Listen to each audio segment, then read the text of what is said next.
So, with no more ado, can I ask you, Michael, to speak to us?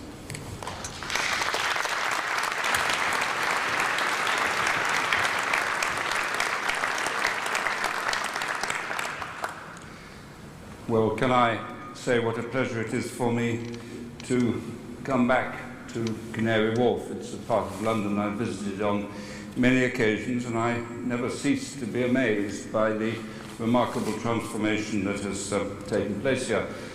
It is, of course, for me, very much a question of memory lane, and just a quick glance round the room brings back fascinating memories of my political experiences in urban regeneration. I remember Colette, of course, in the 1981 and 82 period, the traumas of Liverpool, of which I'll say a word or two. Eric Sorensen, who was, of course, deeply involved in running the Docklands Development Corporation, after Reg Ward, who I'm told is actually here in the audience somewhere, one of the great unsung heroes of urban renaissance of the early 1980s, and Peter Hall, who worked with me in the Department of the Environment when I went back there in 1990. I cannot pretend that what I'm going to say to you is a sort of coherent, word-for-word script of what happened and why it happened. It's really a series of snapshots and perhaps one or two generalizations about what I think we did and why we did it, and whether you can draw lessons from all of that experience. The beginning of it all, as far as I remember, had nothing at all to do with East London. I was a junior minister in the newly created Department of the Environment in 1970. And I had various responsibilities, in that any junior minister ever had responsibilities in those days. But one of the things I had a sort of finger in the pie was planning. And I was then, and remain, appalled by what was happening on the south bank of the Thames in inner London. It's not a very profound judgment, but I think that was one of the great urban waterscapes in the world. Very difficult to think of something that you could develop with such potential so close to the heart of a great city. And I think what we did was appalling. I look at it to this day and shudder at the quality of the development. But I had a solution. I was going to take over responsibility for it. And so I said to one of my senior civil servants, prepare me a new town development corporation. I'm going to take over the south bank of the Thames. I think word of this plan got out, and I was rapidly moved to another department, Minister of Aerospace, who couldn't get much further away from urban planning than that. But they actually then asked me to embrace another foolhardy scheme, which was building a third London airport on the gunnery testing sites of Maplin Sands, assuming that in the process I would clear away the unexploded bombs which lay there from the end of the Second World War. Rapidly, the House of Commons came to one of its wiser moments and prevented the government from pursuing this harebrained scheme. But in the process of investigating the opportunity, I discovered the East End of London. And I flew over it. And if I was appalled by the south bank of the Thames, I was horrified by the extraordinary expanse of dereliction that was partially a hangover from the war, partially a consequence of the migration of dock-based industries downstream, partially the dereliction of vast public utility sites from which all constructive contemporary use had long since gone, partly the inability or doctrinal reluctance of local government to actually regenerate with anything that looked like a capitalist or free enterprise solution. So there had been significant rebuilding of housing estates of limited architectural appeal, but not much else. And so the East End of London had taken on the sort of characteristic of derelict areas, which in a simple word is called uncompetitive. Anyone who lived there, who had the resource, the ability, the money to get out, got out. And nobody who had any choice got in. So you had a vicious circle of decline. And it compounded itself as those who remained argued for more and more public money to support the already declining infrastructure, social infrastructure of the area. They became a pressure group for public support. And those who wanted choice and opportunity, their own home, their own business, went. And to just help the process on the way, the new town processes built in the green fields of various parts of Britain had subsidies aplenty to take what footloose industry was around to operate on far more attractive sites. And I saw all this, and so when I became Secretary of State in the department after the election of 1979, on the day of my arrival at the department, I gave my permanent secretary an envelope, which was my agenda for the department, saying this is what I want to do. And on the envelope was reference to this development corporation that I told him you'll find somewhere in the basement of your department, the plans I had developed in 1972, 71. Please find them. We're not going to bother any longer with the south bank of the Thames, it's all too late. We're going to take over the, I think, 6,000 acres of the 7 London boroughs that constitute that area. The interesting reaction of the Department of the Environment at the time was blanket hostility. They saw themselves as the custodian of local government, and they said that this was a massive intrusion into the activities and powers and privileges and sensitivities of local government, and there could be no sympathy for that in their sponsoring department. I found this argument unappealing, and so I set out to pursue my urban development corporation. Civil servants are a wonderful lot of people, infinitely resourceful. And if they have a willful minister, they are expert at mobilizing resistance and hostility in departments other than his own in order to make it as difficult as possible for the minister to get what he wants. It was not long before the Chancellor of the Exchequer, my friend Geoffrey Howe, sent in the appropriate warning salvo. Michael, I've heard of your ambitions for the East End of London. You'll remember we've been elected to cut public expenditure. There is no money. And curiously, almost by the same post, came a letter from Keith Joseph. Michael, I've heard of your ambitions for the East End of London. You will remember that we are not a Labour government. We are not interventionist. We do not involve ourselves in micromanagement of the economy. The market is supreme.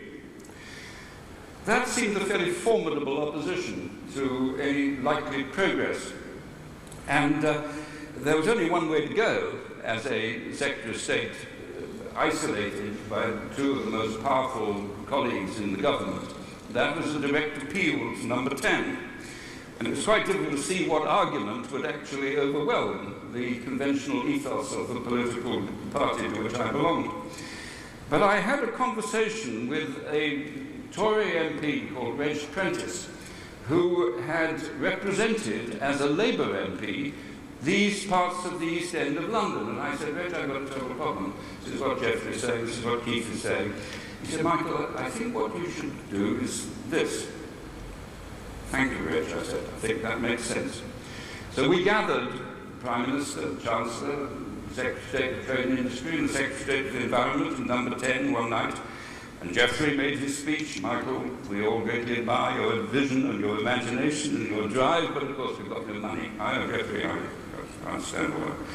Keith, same argument. Michael, no intervention, you know, it's not the way it is. You saw what happened to the last government, people, including new broom, new ideas, all that. And Margaret then turned to me and said, well, Michael, it looks as though you've got some problems here. What do you think? I said, well, Margaret, no one is more sympathetic to the rigour of the financial regimes to which we are committed. And I give you a solemn promise, not a penny will be spent that I will not find within the allocated budget that I have already received through the generosity of my friend, the Chancellor of the Exchequer. For Keith, I said, how can I resist this intellectual vigour and discipline upon which the whole of the country now rests for its hope and ambitions? But Margaret, I said, I've been talking to Reg Prentice, and he says, the problem is, Margaret, all those councillors down there, they're all communists. Well, if you ever lit a blue touch paper, and I got my Urban Development Corporation, well, I thought I'd got my Urban Development Corporation. I got back to my department, my permanent secretary was there, as they always are, and he said, well done, Secretary of State. What an incredible victory against the might of your senior colleagues, peeling over their heads to the Prime Minister. We in the department are enormously proud to have a Secretary of State of your calibre and vision and energy and determination. Golly, we're lucky. There's one small problem, Secretary of State, and that is that we've been looking at the legal ramifications of what you propose. And the difficulty is, taking over that great swathe of derelict London would need hybrid legislation. Oh, I said. Well, hybrid legislation may not mean a great deal to many in this audience, but to a politician it's the killer, because it is a piece of legislation specifying a particular person or place, and therefore singling them out for legislation. And under parliamentary procedures, that person or place has the right to appeal directly to Parliament about the legislation. You cannot get it through. They produce lawyers, arguments, consultants, study groups, you name it. The parliamentary process is bogged down for time immemorial, but just sufficiently for the Secretary of State to be moved to another department before the whole thing descends. And so, Secretary of State, whilst we overwhelmed with admiration, it will need hybrid legislation. I thought for a moment, I said, tell me where the second worst site in the country is. And they said, Liverpool. Give me general powers, and I will designate the first two development corporations, London and Liverpool. And that is how it all came about. And it seems incredible to me looking back, but it was the history of it all.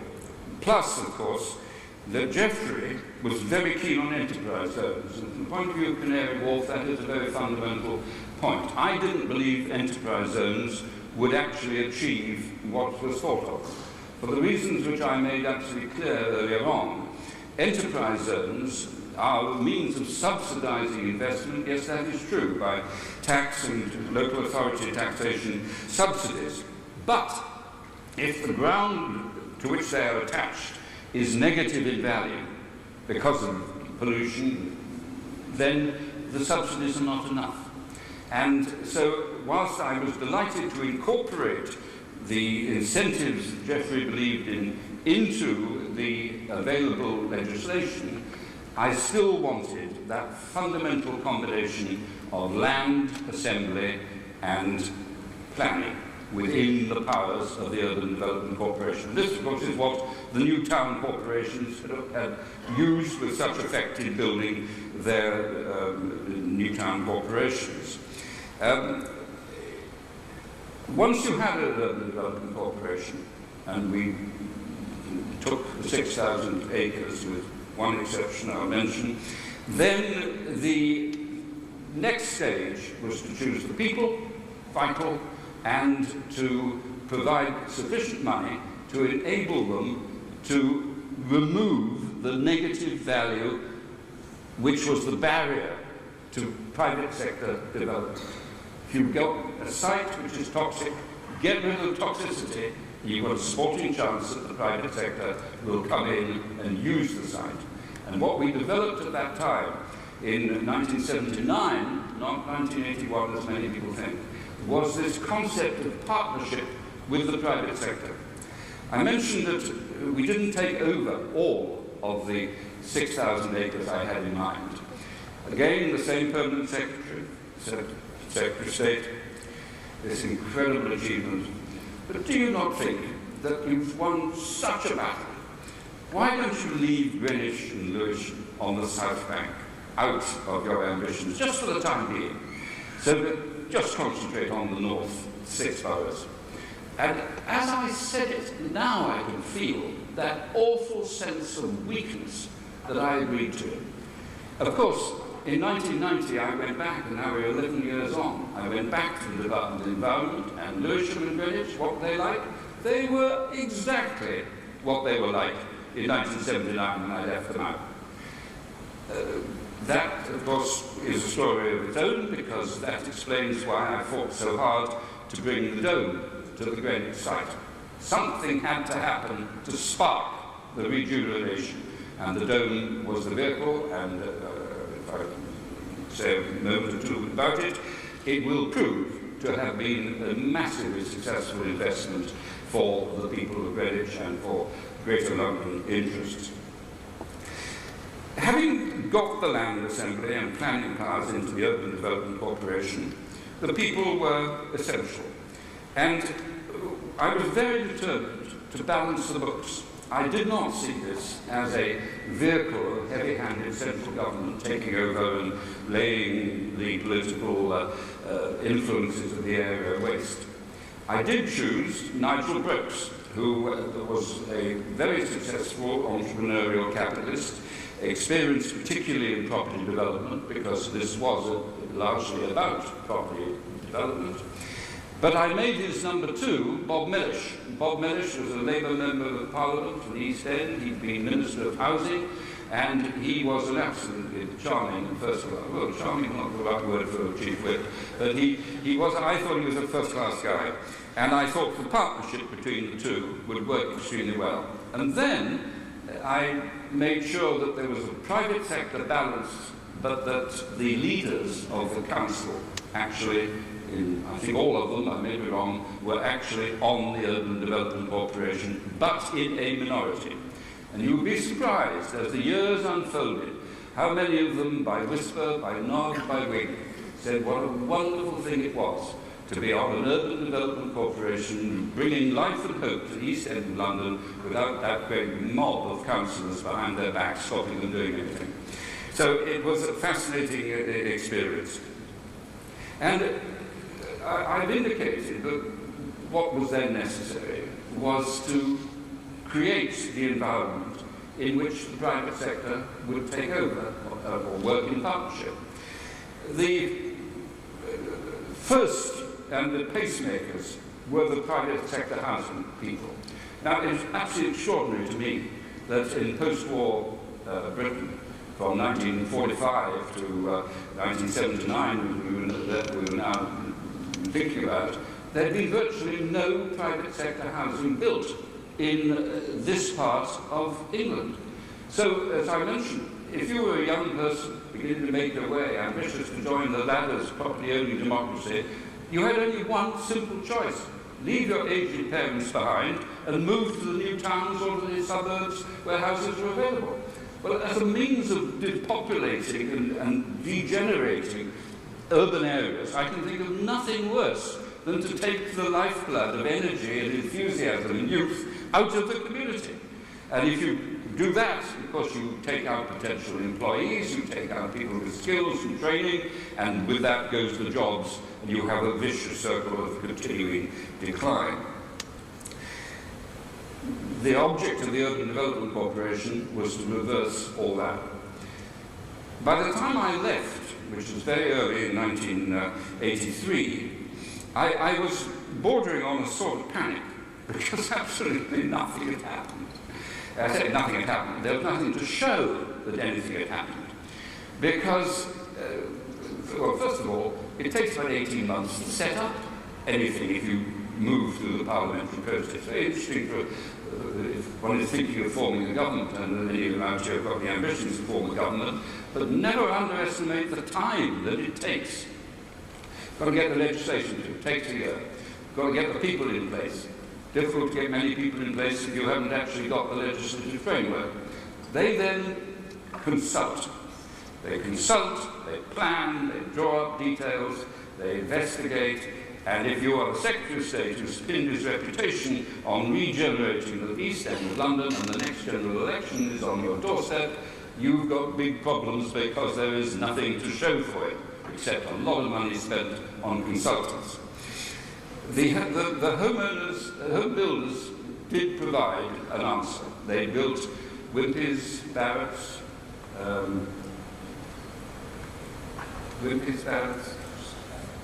anyway, whoever it was, 2,000 houses a year. That was built, they built those, that was a big start. But by the time, that was only just beginning when I was leaving, and I can only remember Nigel Briggs coming into my office and saying, Nigel, we've got to have results, we've got to show that something happened. And he said, well, I can repair some of the churches. Well, it wasn't quite what I had in mind, I must tell you, but I mean, at least it was something. And then he turned up and he said, Michael, there were a lot of cranes down there. I said, what? He said, there are cranes. You know, when they moved the docks, they left these huge, great cranes. And I said, yes, I can buy them for £250,000. And I saw, I could see Geoffrey Howe and Keith Joseph in my mind's eye, if I had actually spent £250,000 of public money buying derelict cranes. Anyway, I don't know what persuaded me to do it, but buy them I did, and there they are. And what, I mean, I'm so proud of the fact I made that decision, but so ashamed. I was so gutless in actually the way I approached it. I suppose I tell it to you as I remember it happening. And there's on this agenda somewhere in my pocket is the word vision. Now, you won't actually have heard much about a vision. And I think that perhaps understates what I was trying to do, because I think I did have a vision of regenerating this huge area. But we don't do vision in this country. If I had stood up in 1979 to my colleagues and said, look, don't you have any doubts about what's going to happen here? We're going to regenerate this area, and in the period of this government, some guy is going to turn up from Canada and build the world's, or one of the world's most extraordinary high-quality trading floors for the City of London. A British company is going to build an airport. Some Malaysians are going to turn up and build Excel. An American is going to turn up and buy O2 and make it, the Dome, make it into one of the principal European attractions. They'd have locked me up. We don't do vision in this country. And the whole machinery of particular parliamentary reporting and accountability, of media comment, the moment you set yourself a target, it becomes sort of a national game to burrow underneath what you're trying to do and make it nearly impossible to achieve it. So that puts in perspective the Docklands Light Railway. Now, the Docklands Light Railway serves a valuable service here. But I don't think anybody who had come as a Martian to tackle this extraordinary opportunity would have thought that a sort of railway like that was the answer.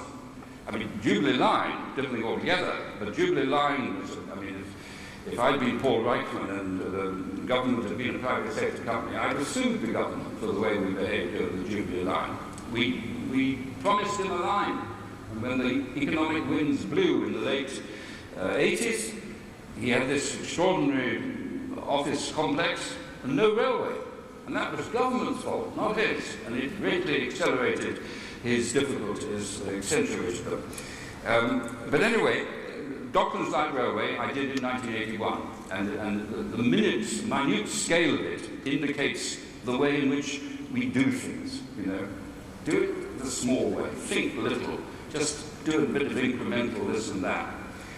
There was, coming to 1990, by which time, of course, all of this had happened, and everybody knew what a wonderful success it was, and endless people were able to claim credit for their foresight in making this thing happen. Oh yes. But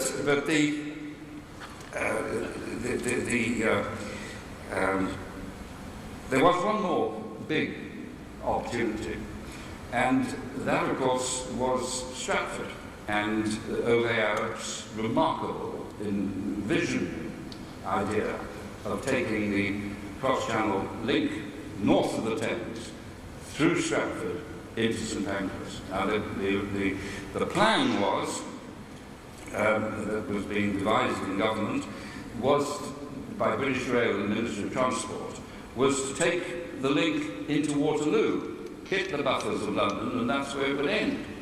The O'Hare plan was to come in north, and of course then you have the potential to take the link, well, the future is yet to be written, but it is a totally different concept, and by having a stop at Stratford, you opened up the extraordinary potential of the Stratford development.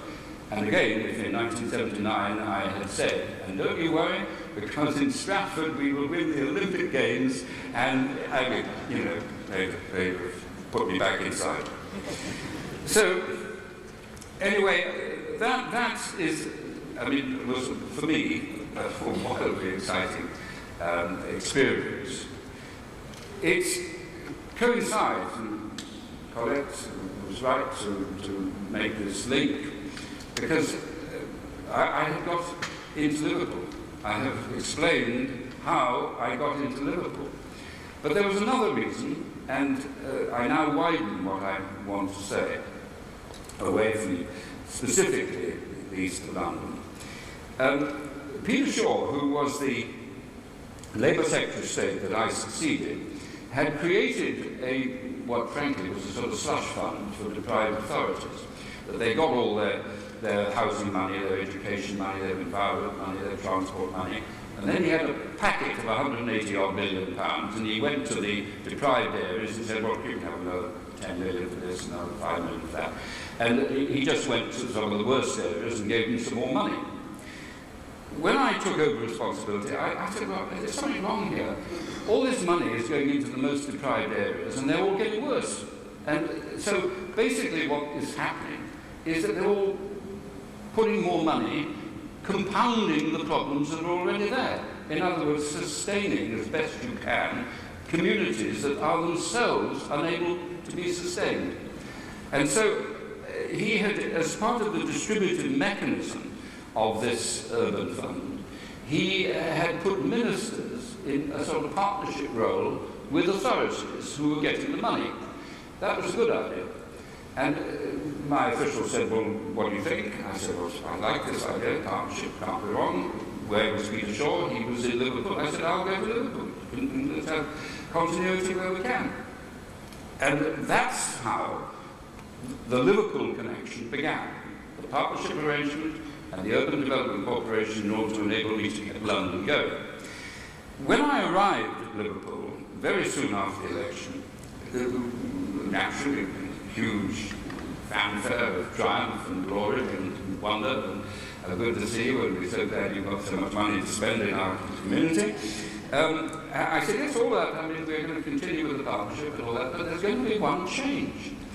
That you're going to get the money, well, you're going to have a chance to get the money, but if you get it, you're going to have to spend it in dialogue and consultation with the private sector. And that sounds today so blindingly obvious, so well established in precedent. I tell you, in 1979, it was revolution. And an indication of the scale of the revolution is that one bright councillor said, well, that's very interesting indeed, Secretary of State. Who are the private sector? Well, I knew perfectly well there was no one that could in any way be called the private sector effectively at that stage, especially in Liverpool. But I wasn't going to be beaten by the fact that there was no rational argument to answer the question. So, speeding up to the starting block, I said the Chambers of Commerce, as though I believed it.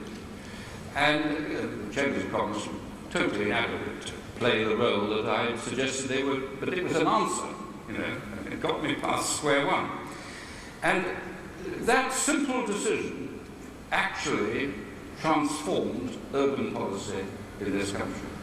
And everything that's flowed in urban regeneration since then has rested on the premise that there are communities that if you build on their strengths and you create a partnership of interdependence and close relationships, then local spontaneity, local ideas, local strengths, backed by government money to do what the market will not do, can actually become a process for regeneration. It started very simply by looking for derelict sites and clearing the toxicity. And I used to travel, Colin will remember, in '81, we travelled looking for the derelict sites. So I said to the Prime Minister, look, I don't believe this is simple. I don't believe that we should treat this as just another sort of example of hooliganism. I want to take time off. I want to leave my department behind. I want to walk the streets of Liverpool, and I want to just get under the skin of it. And she said, yes, do that. They could say. And so I did. And it was absolutely fascinating experience. It wasn't that I learnt anything, no new concept emerged from that time, but what emerged with enormous impact was the devastating loss of control at local levels for all sorts of reasons. I mean, first of all, the nationalisation of the commanding heights of the economy had taken huge swathes of Britain's economy into centralised London-based. Punitive taxation had destroyed the strength of the capitalist system to regenerate itself. Local government had been hollowed out. Area after area had been taken out of local government and concentrated effectively in the spending departments of London. And so and of course the rationalisation of the capitalist system, the takeover processes and turned off private sector businesses into branch offices, the large family businesses had been replaced by institutional owners. Institutional wealth was very largely managed from the great banks and insurance companies of London. So when I spent those 3 weeks in Liverpool, the first day I said, you say no one's listening. I've come to listen. That's very good. Very glad someone's come to listen. Second day, I'm still listening. After about 3 or 4 days, they began to say, what are you going to do? I said, I'm listening. You said you want me to listen. I'm listening like Billy, and I'm going to go on listening. After about a week, it was quite obvious that the game was over and people were looking for some results. And so one had to sort of, and one was already realising this oneself, what had gone wrong? There was no leadership. There was no community of strength. There was no partnership between the various centres of wealth in the community. There was a desert of human initiative and drive. And so we found ourselves trying to find ways of saying by demonstration to Liverpool, look, it can work here. And we had literally, we had a notebook, Eric will remember, Colin will remember, and every Thursday I would turn up for dinner, and we would go through the notebook like a sort of foreman, and the clerk of works would go through the site checklists as we worked on these perhaps 20 projects that we were trying to show worked. And I won't list them all or anything like that, but out of those 20 projects came the examples that showed what could be done. And some of them have now become central to national policy. The rescue by Barclays and Abbey National of Canary Farm and turned into Stockbridge Village Trust became the model for how local authority housing estates are now managed throughout the country. The Wavertree Industrial Park, big partnership between the local authority and the Plessy and the Coal Board, if I remember correctly, showed what could be done to bring new jobs of a high quality into despoiled urban areas. The whole rebuilding of Albert Dock. When I went to Liverpool, they were about to knock it down. Anyone who knows the Albert Dock knows it's now a symbol of urban renaissance in this country. So we started with the sites, the derelict sites, and bit by bit it worked. The next stage of 1990 was the creation of a thing called City Challenge. And this was the exact opposite of going to derelict communities, desolate communities in 1979 and putting in more public money as a sort of entitlement for being desolate.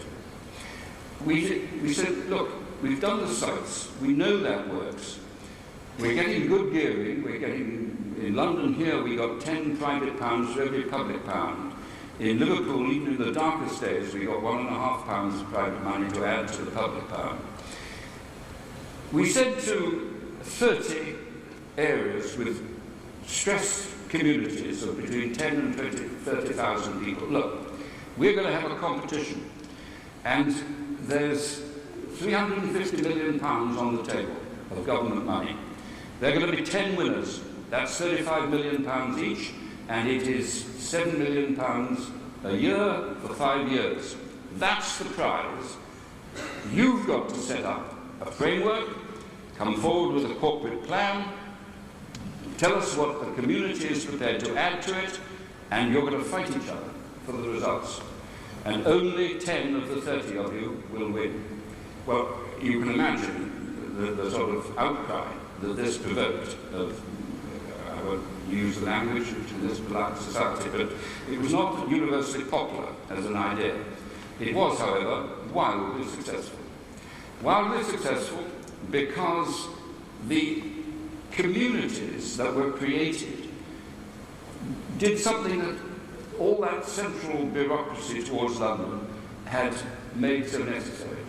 The housing department of a great authority didn't look to the great leaders of their community, they looked to London, to my department. The Home Office people, the police, whatever it was in the local communities, they looked to the Home Office. And so there was no community corporate concept. Suddenly, by saying there's 35 million up for grabs if you work together, not only did the local authority officials and the councillors work together, but they had to bring in the police and the universities and the health service and the schools. They actually talked to the head teachers about the problems of how you improved education. And they had to put it all into a document, and the leader of the council had to present to ministers how they were going to do what no one had been able to do, which is to restore vibrancy to these derelict areas. And anyone who knows the Hume Estate in Manchester and remembers what it was like in 1990 will know what could be done by that sort of initiative. Now, that's all history, and it has created the basis of urban programs now accepted by all parties. Where next? Well, there is an obvious step, and it is to take the concept of City Challenge and to apply it not to 20 or 30,000 people in the community, but to the authority itself. So that you build a process which leads to a corporate purpose, a corporate plan for the city or town. Now, to do that, you've got to have someone who can carry the leadership responsibility. And the present arrangement of local government is not fit for purpose. I believe you've got to have directly elected chief executives, and I believe you've got to pay them properly. It is ludicrous to me that if I go to any of the big cities in this country, you will find that the official chief executive is paid within the top decile of income in that community, 150,000 a year, whatever it may be. The guy who is responsible for leading the community, maybe 30,000. part-time job, takes actually 7 days a week, 24 hours a day, but 30,000 a year? It's just mad. The guy who has to do the leading, the sort of local prime minister, if you like, is on 30 and his chief executive on 120.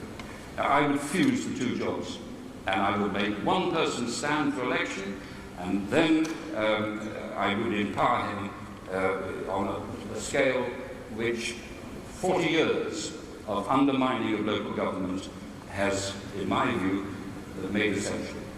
There is £10 billion a year, going through £10 billion a year, all spent by quangos, spent by people who know best in Whitehall. Now, I actually think a lot of people in Whitehall are very, very good, but I know they don't know best. They cannot know what was right in Manchester or Liverpool. They cannot know, they cannot experiment. It is not within the gift of Whitehall to sponsor experimentation. They look for one thing they think works, and then they try to impose it by circular, by direction, by legislation, by defined grants of one sort or another. Now, I think that has to go. I think we need a bonfire of those controls. We need directly elected chief executives to push the thing forward. And then I think we need to use the £10 billion in the same way as we use the £350 million in order to reward authorities with the most imaginative ideas. And one of the most imaginative ideas will be, if we give you £100 million, how much can you get from the community? What will the university do to try and encourage the local skills centres? Do your universities actually talk to the people running the skills centres? You'll be surprised that here they don't often do that. Can you find, because you've got a university excellent in this particular science, is there some research laboratory, footloose on the international stage, that if we clear the land and you provide a university class facility, that they will bring their research facility? And what about that big employer down there? He keeps saying that he wants to expand in this direction or the other. Is there any way in which, perhaps by linking with the health service, we can produce a trial? You know, on it goes. I saw it done in northern Japan, in a place called Hokkaido. And Hokkaido has got permafrost 4 months of the year. And the directly elected chief executive of that city told me, I'm going to make this one of the world's great cities by the time I'm finished. Now, I don't think he will succeed, but that was his approach. And he had a catalogue of projects that he was determined to push through.